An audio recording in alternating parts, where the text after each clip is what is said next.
Hello, ahoy, and welcome to a brand new episode of the Fun Kids Science Weekly. My name is Dan. Thank you so much for joining in as we journey around the universe, searching out all the science secrets that are lurking around the solar system. Now, I can say our award entry for this year's Greatest Podcast in the History of the Universe award has been sent up. It's on its way. I've not heard anything yet. I will update you as soon as I know whether we've been shortlisted or not. So keep your fingers, your tentacles, or your horns crossed if you can. Now this week, we'll dive under the ocean. We'll look at sea sponges. You see, they're strange. They've got no nerves, no muscles, no central nervous system, but somehow they can sneeze. You can find out why with the marine expert Nicholas Cornder.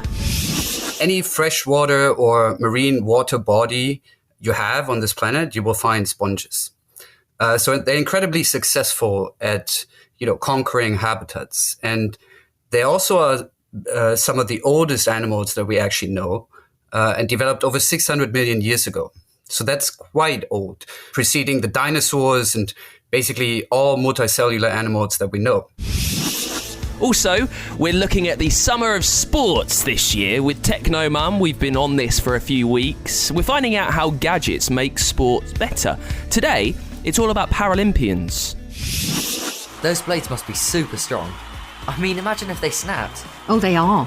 They're often made of carbon fibre, which is light and tough. Over 80 layers of carbon fibre are glued together, then heated to bond them together. The exact length and shape, and even the design, depends on the athlete. Isn't carbon fibre kind of bad for the environment? And I've got your questions as always. This week they are on atoms and bubbles. It's all on the way in a brand new Fun Kids Science Weekly. Let's kick things off with your science in the news. Record-breaking hot and dry weather in the UK this summer has meant more exotic plants have grown in the country. Gardeners have seen a rise of figs and avocados grow in this baking weather. Now, this is interesting because the world getting hotter is not a good sign for the climate crisis.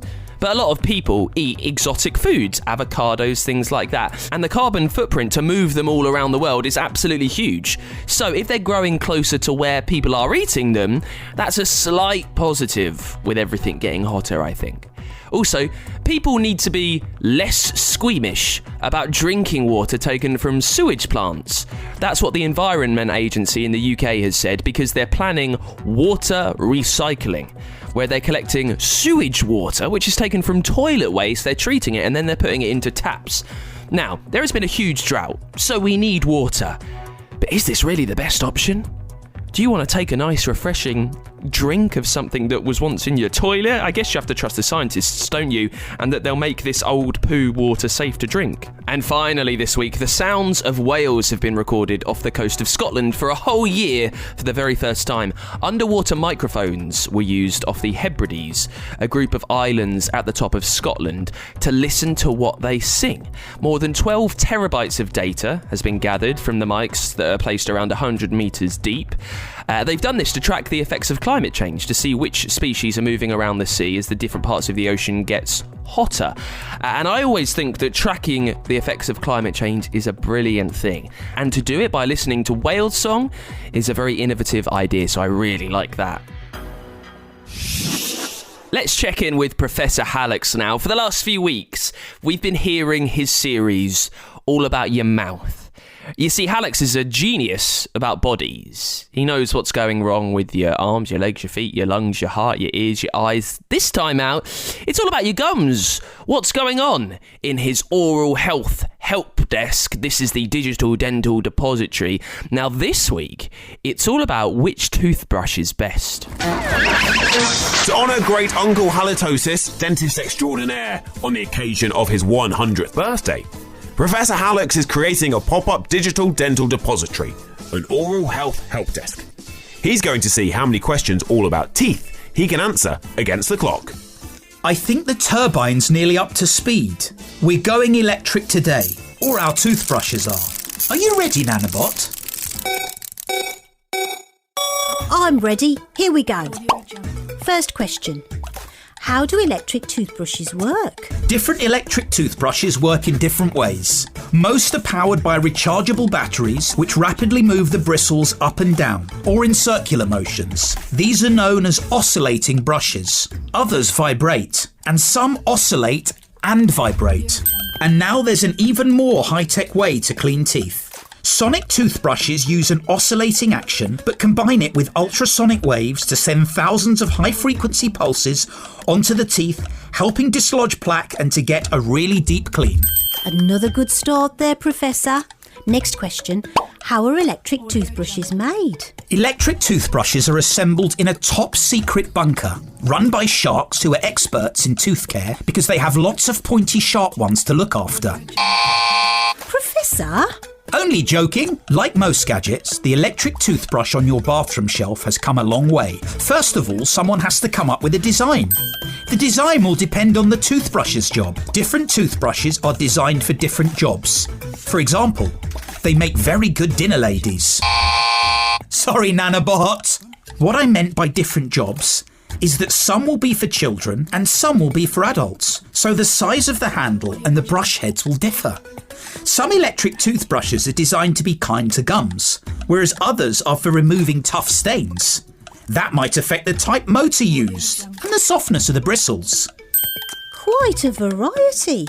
Here's the next question.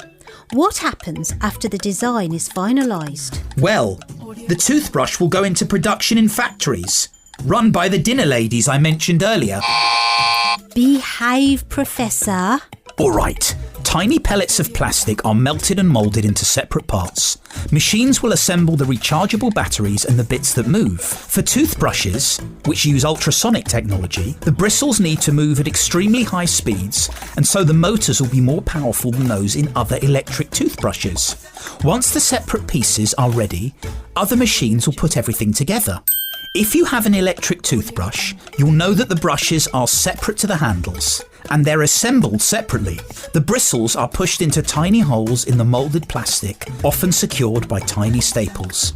The bristles will be trimmed to create the best shape for getting in all the gaps.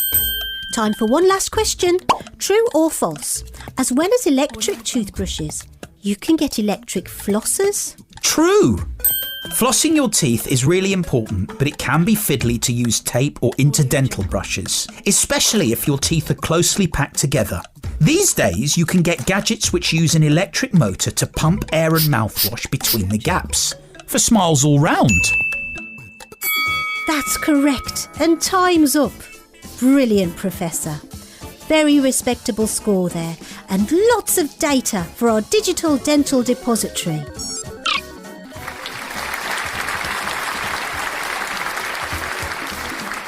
Professor Hallux's Digital Dental Depository, with support from Philips Sonicare. Find out more at funkidslive.com/Hallux. Let's get to your questions then. If you've got something that you want answered, you need to let me know and I will do the digging for you. Tilly has done that. She is 9 years old. She's left this as a review on Apple Podcasts, which you can do too. She wants to know how bubbles are made. Tilly, I guess you mean bubbles that you make in the bowl, then you dip that little hoop on a stick in and then you blow it out and they float through the air, right? Well, it's all to do with the soap, the very strong soap that's in the water. It's strong enough to wrap around a little pocket of air to stop those little pockets escaping to loads more of them. Now, it stretches all around it and it keeps that surface tension. It keeps it bound, quite taut, which traps that air in. Then it rises and it floats through the air. But they can burst, don't they? Well, they burst because soap is drawn towards soap. So that means bubbles in the air will try and merge together, and when they touch, they pop. Also, when the water that's making that bubble gets too hot, when it finally evaporates, the gas escapes, it's not there, and it pops, Tilly. Thank you for the question. You can also send in a question by leaving it as a voice note on the free Fun Kids app or at funkidslive.com, where you can be the star of the podcast just like this. Hi, I'm Ethan from Melbourne, Australia, and my question is, why do atoms never touch each other? Bye. Lovely to hear from you down under. Thank you for taking the time to send in this question. Atoms can't touch. Because the outer part of an atom is made of electrons. An electron is a tiny subatomic particle. They surround the atom. And electrons work a bit like a magnet. They repel other electrons. So when two atoms get too close, they push and force each other away. Well, they can meet and they create a bond, which is when two atoms join together to make something new, but they're not properly touching. They're kind of linking their webs together. They're sharing electrons without properly touching, Olivia. And that's why they can't touch, because of electrons. Thank you for the question. If you've got something that you would love answered on the show, leave it as a voice note. Send it to me on the free Fun Kids app or at funkidslive.com. It's the Fun Kids Science Weekly. Now, this week we're looking at sponges. Sponges under the sea. Sponges who don't have nerves, muscles, or even a central nervous system. But it turns out, for some reason, they can sneeze. And we'll find out why today with Nicholas Kornder from the University of Amsterdam, who's good enough to join us. Nicholas, thank you so much for being there. Thank you for having me, Dan. Great to be here. Just first, take us under the ocean. What are these sponges and where might we find them? Well, basically, sea sponges are wherever you find water, so to say.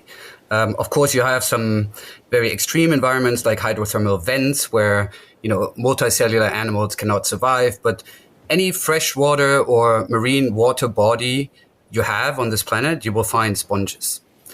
So they're incredibly successful at, conquering habitats. And they also are some of the oldest animals that we actually know.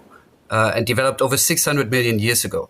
So that's quite old, preceding the dinosaurs and basically all multicellular animals that we know. So without getting too deep into evolution, why have these sea sponges developed hundreds of millions of years ago, and then that's all they do? They don't have any muscles, they don't have a central nervous system. Why do they just stay there? What's the point in them, I guess? That's a good question. Well, in nature, at least as I understand, things that work out usually persist.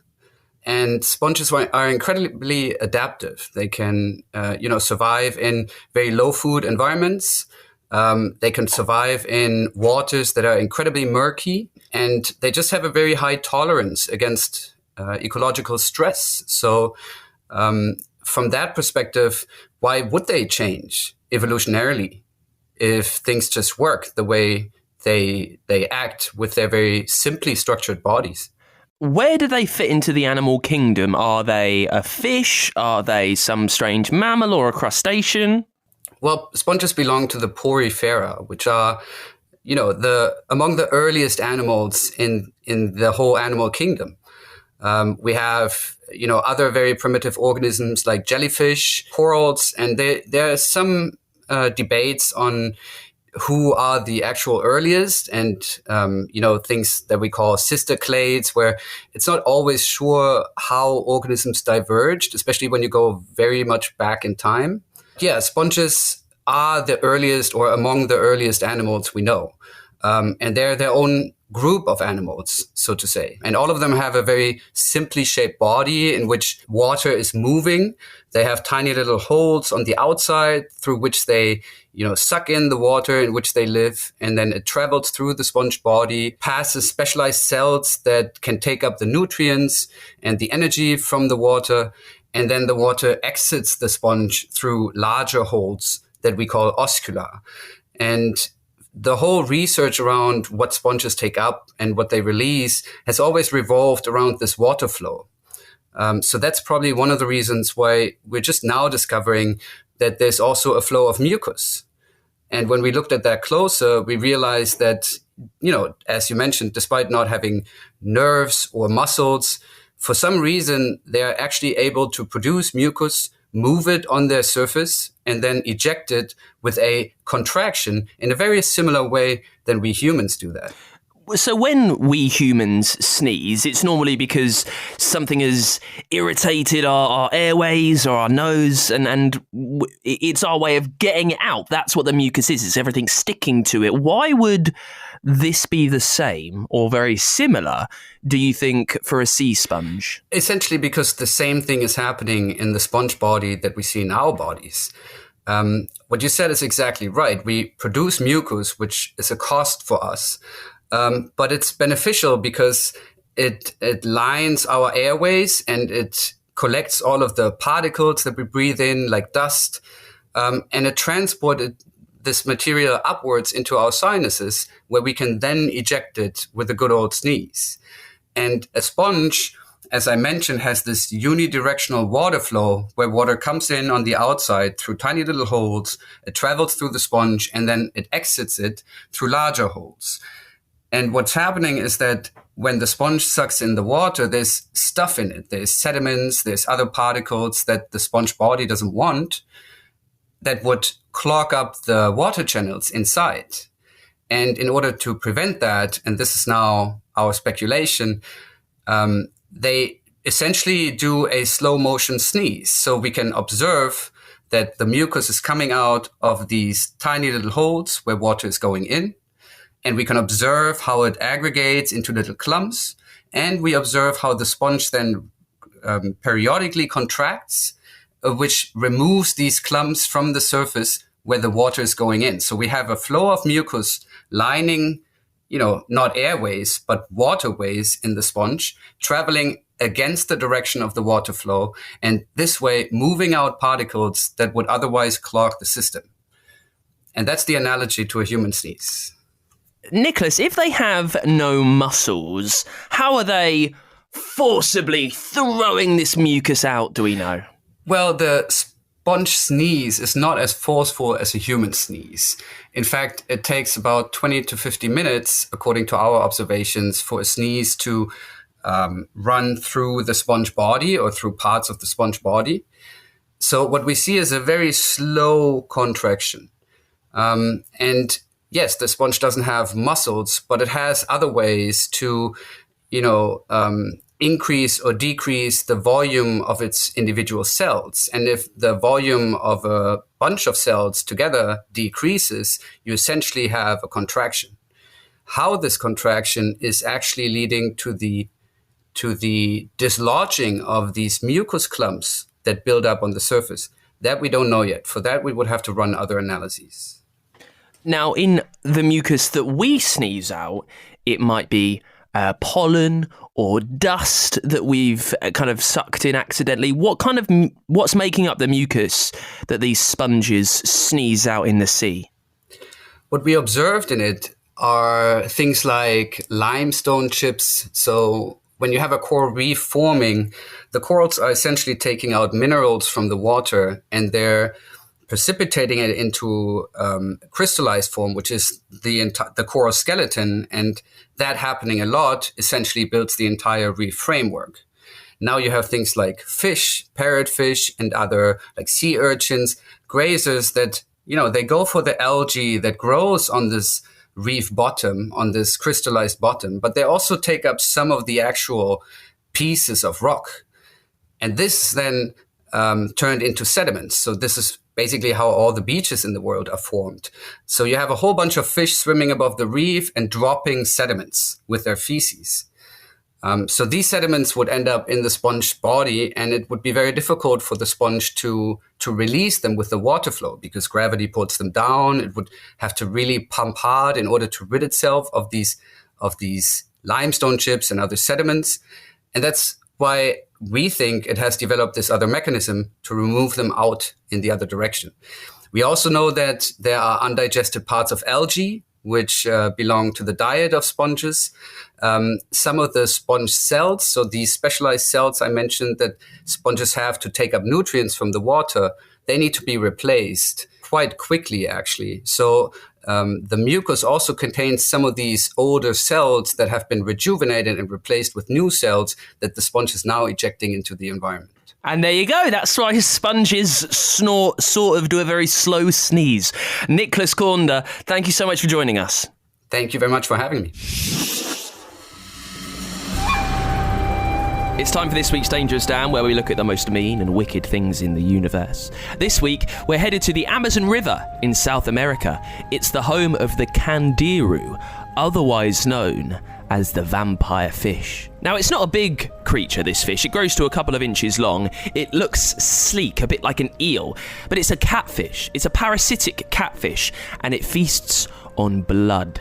It lurks around the bottom of the riverbed, waiting for another fish to swim by, and then it will creep towards them and almost nestles amongst their gills. Those are the flappy bits on the side of their face that they breathe through. Now, when it's in there, snug and in position, it feasts. It's a parasite, which means it lives off another creature. So it sucks blood from the other fish to make itself strong. And when it's eaten, sometimes it grows plump and bloated and gets stuffed chock full of blood. And it doesn't just stick to other fish. The candiru has been known to attack humans, to climb into bodies through cuts and other holes to suck out all the human blood too. And that is why this strange candiru, the vampire fish of the Amazon, goes straight onto our Dangerous Dan list. Let's check in with Techno Mum now. She is our gadget genius for the last few weeks. She's been running us through the summer of sport, teaching us what's happening with tech in games. How are gadgets improving the sports that maybe you've been watching over the last few weeks? Now this week, it's all about Paralympians and how they use running blades to push themselves along the track. Techno Mum's sport technology. Sam's excited about the summer of sport and is finding out how technology and sport are linked. He's seen some videos of athletes using running blades and is keen to find out more. Come on, Johnny. Yes, he's done it again. Who's done what? It's Johnny Peacock. He won gold for Team GB in the men's 100 metres in 2012 and 2016. He runs with one of those blades on his leg. They look so cool. Like something from the space age. Oh yes, prosthetic blades. Some competitors have one blade, like Johnny. Others have two, like Richard Whitehead. I think he won a gold in the 200 metres in 2012. And he broke a world record. I don't really see why they're such a strange shape. Well, the curve at the bottom of the blade helps absorb shock when the blade makes contact with the ground. And that curve also acts like a spring to help the wearer move forward. They often also have spikes on the tip to help them with the grip. I've got an idea. Come and have a bounce on the trampoline. What? So, fun as this is, what's this got to do with prosthetic blades? What you're doing is using physics in a similar way to Johnny Peacock on his blade. But he was going forward, Mum, not up and down. It's all to do with two types of energy, kinetic energy and potential energy. The two types of energy are exchanging as you jump up and down, making you travel. Did you know that energy can't ever be destroyed? It just changes its form. My energy's feeling pretty destroyed. Whew. Go on, just a few more minutes, it's a lovely day. The same physical processes happen when we run and when athletes use prosthetic blades. Potential energy is converted to kinetic energy, resulting in forward motion. But when we're running, we don't bounce. Bouncing is all thanks to the springs. Springs always want to return to their original shape, and they'll force the energy used to stretch them out to snap back again. Prosthetic legs are basically springs which provide the wearer with the potential energy a full-bodied athlete would get from their muscles, tendons and ligaments. Okay, I get it. Can I stop now? Oh, all right. You won't be winning the 2028 Olympic gold for trampolining unless you practice, though. I can live with that. Just check out how fast they can go. Those blades must be super strong. I mean, imagine if they snapped. Oh, they are. They're often made of carbon fibre, which is light and tough. Over 80 layers of carbon fibre are glued together, then heated to bond them together. The exact length and shape, and even the design, depends on the athlete. Isn't carbon fibre kind of bad for the environment? You're thinking of carbon dioxide. Carbon fibre is a man-made material made up of microscopic threads which are woven together. It's stronger than steel. They look so fast. Could they be able-bodied athletes? What if some athletes had blades and others didn't? Would that be a fair race? It's a good question, and one that's got experts talking. Blades are lighter and so for long distances can help prevent fatigue, but they put different stresses on the body. And add to that, the human leg is much better at converting potential energy to kinetic energy. And the more kinetic energy, the faster you go? Gold medal to that man. It just means that whilst the margins are pretty slim, it's not a clear advantage to have blades. That said, there's always a debate as the technology is constantly improving. I wonder what Johnny's blades will look like in the future. Maybe he'll win another gold. I think that's rather more likely than you bringing home the trampolining medal. Techno Mum's sport technology is created with support from the Institution of Engineering and Technology. Find out more at funkidslive.com/Technomum.